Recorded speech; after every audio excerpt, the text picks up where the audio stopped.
तो वहीं स्वाति का अपनी 4 एसी वाली रसोई पर इतराना उसके पड़ोस की औरतों को बिल्कुल भी पसंद नहीं आता। और ऐसे ही कुछ दिन गुजर जाते हैं।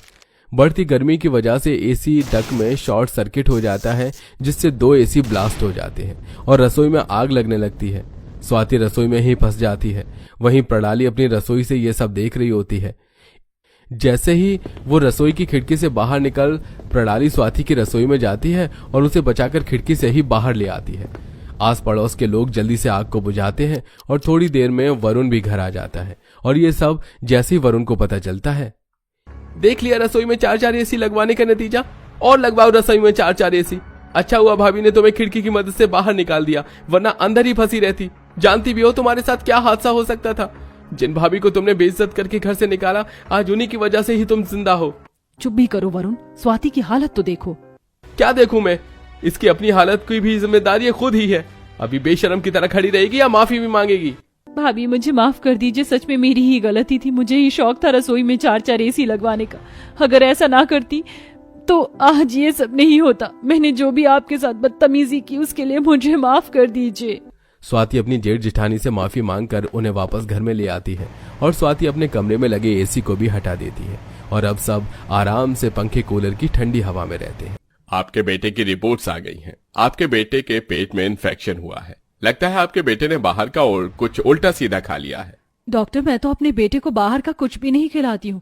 जो भी चीज उसे चाहिए होती है मैं घर में ही बनाती हूँ। तो आखिरकार इन्फेक्शन हुआ कैसे? हो ना हो बहू, ये तेरी लापरवाही की वजह से हुआ है। ठीक से तो ध्यान रखा नहीं जाता तुझे। अब से मैं ही अपने पोते का खाने पीने का ध्यान रखूंगी। माँ जी, आपको तो बस मौका चाहिए मुझे ताना देने का। मैं सारी चीज ब्रांडेड लेकर आती हूँ मॉल से, वो भी साफ सुथरी जगह से। कम अपनी उस गरीब पड़ोसन पूनम की तरह थोड़ी ना, जो घर में ही हर चीज जुगाड़ करके बनाए। ना जाने कैसे मेरे बेटे के पेट में इन्फेक्शन हो गया।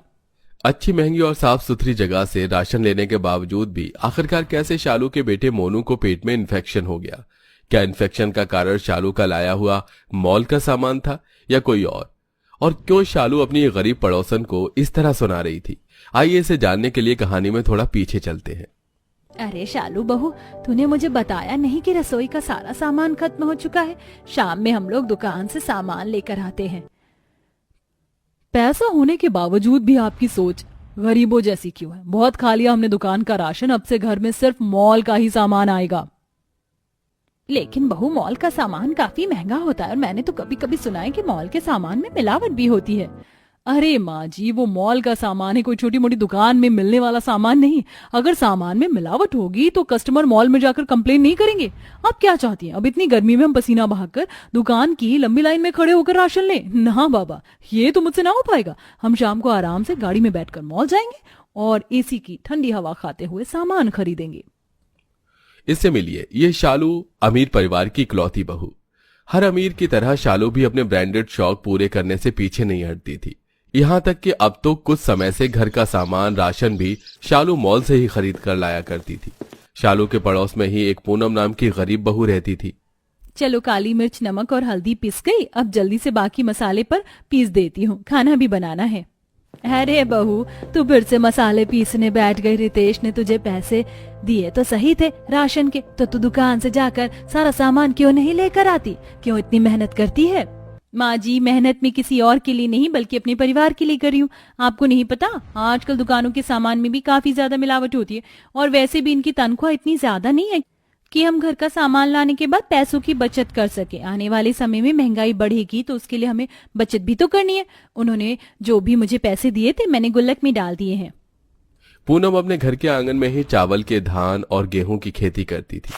वहीं पूनम के मायके के वाले खड़े मसाले की खेती करते थे, जिससे उसे अपने मायके की तरफ से हर महीने थोड़ा बहुत खड़ा मसाला मिल जाया करता था और वो खड़े मसाले को पीसकर रसोई के लिए मसाले बना लिया करती थी। वहीं गेहूं को धोकर सुखाकर चक्की से पिसवाती थी और अपने परिवार वालों के साथ मिलकर धान से चावल अलग करने का काम करती थी। इस बार हमने चावल की खेती तो ज्यादा ही कर ली है, जरूरत के हिसाब से ज्यादा चावल हो रहे हैं। इस बार मैं तो कह रही हूँ कि हम आस पड़ोस में थोड़ी बहुत चावल बेच देते हैं, इससे थोड़ी बहुत पैसे भी मिल जाएंगे। बहू, चावल ही क्यों, इस बार तो गेहूं की खेती भी ज्यादा हुई है। 10 किलो आटा ज्यादा रखा हुआ है हमारे घर में, उसे भी हम दुकान पर ले जाकर बेच देते हैं। जो पैसे मिलेंगे उसे जमा करेंगे। अब आप लोग मसाले के साथ साथ अपने आंगन में ही गेहूं और चावल की खेती करने लगे। अरे आटा और चावल, आटा ही कितना महंगा है, इतनी गर्मी में भला कोई धूप में इतनी मेहनत कैसे कर सकता है। माना आप लोग गरीब हो, लेकिन इतने भी थोड़ी नहीं हो कि इतनी कंजूसी करे। मुझे देखो, मैं तो अपना हर सामान मॉल से लेकर आती हूँ, वो भी ब्रांडेड। लेकिन शालू, मैंने सुना है मॉल के सामानों में काफी ज्यादा मिलावट होती है, तो मॉल से सामान लेना बंद कर दो, वरना इसका बुरा असर पड़ेगा, तुम्हारे परिवार पर पड़ेगा। तुम्हारे पास इतने पैसे होते ना तो तुम भी मॉल से ही सामान लाती, ना कि इतनी मेहनत और जुगाड़ करती। तुम्हें अपना ये जुगाड़ मुबारक हो। शालू घमंड दिखाते हुए वहां से चली जाती है। वहीं पूनम और कलावती को जरा भी फर्क नहीं पड़ता और वो वापस अपने काम में लग जाते हैं। अरे इस बार तो 1 महीने का राशन काफी ज्यादा महंगा पड़ गया। 30,000 का राशन आया। अगर इन्हें पता चल गया तो ये बेफालतू में गुस्सा करेंगे। जल्दी से बिल कहीं छुपा देती हूँ। सामान का बिल छुपाकर शालू अब अपने बेटे के लिए मॉल से लाया हुआ दूध गर्म करने लगती है कि तभी अचानक दूध फट जाता है। अरे ये दूध कैसे फट गया? दूध का बर्तन तो बिल्कुल साफ है और मैंने कोई खट्टी चीज भी आसपास नहीं रखी। लगता है गर्मी की वजह से फट गया होगा। कोई बात नहीं, मैं दूसरा पैकेट गर्म करती हूँ। शालू फिर से दूसरा दूध का पैकेट निकालकर गर्म करके अपने बेटे को पीने के लिए देती है। शालू का बेटा जैसे ही दूध का गिलास उठाता है तो उसे वापस टेबल पर रख देता है। तुमने दूध का गिलास वापस क्यों रख दिया? जब तक तुम दूध नहीं पियोगे मैं तुम्हें बाहर खेलने जाने नहीं दूंगी। मम्मी, दूध बिल्कुल भी अच्छा नहीं है, इसके अंदर से स्मेल आ रही है। शालू जैसे ही दूध को स्मेल करती है तो उसे भी उसमें से काफी ज्यादा गंदी बदबू आती है, जिसे देख शालू काफी हैरान होती है और सारा दूध फेंक देती है। शालू, आज तुमने चावल ठीक से नहीं पकाए हैं क्या? ये खाने में काफी टाइट टाइट से लग रहे हैं। आज की सब्जी भी काफी अजीब स्वाद कर रही है। पनीर भी बिल्कुल घुल सा गया सब्जी में। लेकिन माँ जी, जब मैं पनीर लेकर आई थी तो वो तो बिल्कुल टाइट था और चावल भी मैंने कुकर में बनाए। हो सकता है आज मुझसे खाना बनाने में कोई गलती हो गई हो। मैं कल से ध्यान रखूंगी। शालू मॉल से जो भी अपनी रसोई के लिए सामान लेकर आ रही थी उसमें कुछ न कुछ परेशानी हो रही थी। शालू आज सबके लिए मॉल से लाया हुआ जूस निकालकर गिलास में सबको देती है, लेकिन अचानक कलावती को गिलास में कुछ कीड़े दिखते हैं। हे भगवान, बहू तू क्या एक्सपायरी जूस का डब्बा उठाकर ले आई है? देख जरा, जूस से गिलास में कीड़े हैं। माँ जी, मैं तो सारे सामान की डेट चेक करके ही लाती हूँ। जूस का एक्सपायर होने में तो अभी 4 से 5 महीने हैं, तो ये समय से पहले कैसे एक्सपायर हो गया? शालू जो भी मॉल से खाने पीने का सामान लेकर आ रही थी उसे खाने के बाद कभी उसके परिवार में किसी को पेट दर्द होता तो कभी किसी को लूज मोशन लग जाते हैं। माँ जी, इस बार हमारी मोती ने कितना सारा दूध दिया है। मैं तो सोच रही हूँ कि इसके दूध से सबके लिए घी और मक्खन भी बना लेती हूँ। आजकल तो मार्केट में 1 किलो घी 500 रुपए से कम का नहीं है। और तो और माँ जी, इस बार तो हमारी मुर्गी ने भी काफी अंडे दिए। मैं तो सोच रही हूँ दुकान वाले को कुछ अंडे बेच आती हूँ। जब कुछ महीने पहले तो इस गाय को सड़क से घर लेकर आई थी और मुर्गी का चूजा लेकर आई थी, तो मुझे लगा था इस गाय और मुर्गी के खाने पीने की वजह से हमारा खर्चा बढ़ेगा। लेकिन इस गाय और मुर्गी ने तो हमारी काफी बचत कर दी। ये सब सिर्फ मेरी जुगाड़ू समझदार बहू की वजह से हुआ है। जहां एक तरफ गरीब बहू पूनम जुगाड़ करके रसोई का सामान, दूध, दही सब कुछ घर में बना रही थी, जिसे खाकर उसके घर वाले काफी स्वस्थ थे, तो वहीं इतने पैसे गंवाने के बावजूद भी शालू के परिवार वालों की हालत काफी खराब थी। शालू के बेटे मोनू को तकरीबन 2 से 3 दिन लगातार पेट में दर्द होता है। डॉक्टर के चेक करवाने पर शालू को पता चलता है कि उसके पेट में इन्फेक्शन है, जिसका कारण वो नहीं समझ पाती। और आज फिर से शालू जब मॉल से खरीदा हुआ सामान लेकर अपने घर जा रही होती है कि तभी उसे पूनम देख लेती है और उसे रोकते हुए कहती है, शालू, मुझे पता चला कि मोनू के पेट में इन्फेक्शन हुआ है। कैसी है उसकी तबीयत? और आखिरकार उसके पेट में इन्फेक्शन कैसे हुआ? तुम तो उसे कुछ बाहर का खाने को भी नहीं देती हो। मुझे लगता है तुम जो मॉल से सामान लेकर आती हो ना, उसी की वजह से मोनू के पेट में इन्फेक्शन हुआ है। फिर से शुरू हो गई। मॉल के सामान से मेरे बेटे के पेट में इन्फेक्शन कैसे हो सकता है? मुझे तो लगता है कि तुम्हारी नजर लगी है उसे। बस करो शालू, मैं तुम्हारी भले के लिए समझा रही हूँ और तुम हो कि मुझे ही उल्टा सीधा सुनाने में लगी हुई हो। तुम्हें यकीन नहीं होता ना? आओ मैं तुम्हें दिखाती हूँ। पूनम पानी से भरे 2 गिलास में शालू के मॉल से लाए हुए चावल और अपने आंगन की खेती के किए हुए चावल को डालती है।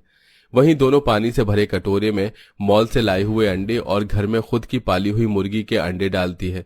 इसी के साथ अब वो 2 बर्तन में तेल के कोलू से लाए हुए तेल और शालू के मॉल से लाए हुए तेल को डालती है। तुम्हारे मॉल से लाए हुए चावल पानी के ऊपर है और जो मैंने घर में खेती करके चावल उगाए थे वो पानी के अंदर डूब गए हैं। असली चावल हमेशा पानी के अंदर डूबते हैं, ना कि पानी के ऊपर तैरते हैं। तुम जो ये मॉल से चावल लेकर आती हो इसमें प्लास्टिक की मिलावटी चावल है। अब समझी कि क्यों आए दिन तुम्हारे घर वालों की तबीयत बिगड़ती है चावल को खाकर। और ये देखो, असली तेल कभी भी पानी के अंदर नहीं घुलता है, लेकिन तुम्हारा घुल गया। और जो ताजा अंडे रहते हैं वो हमेशा पानी में डूब जाते हैं, ना कि ऐसे पानी में तैरते हैं। अगर यकीन नहीं होता तो गूगल कर लो। इसका मतलब मैं इतने समय से इतने सारे पैसे देकर सब नकली सामान खरीद रही थी और अपने परिवार को भी खिला रही थी। हाँ, अभी भी वक्त है, समझ जाओ, वरना एक दिन बहुत पछताओगी। शालू सबसे पहले उस मॉल पर केस करती है, वहीं अपने परिवार वालों से बात करके गांव की जमीन पर गेहूं, धान और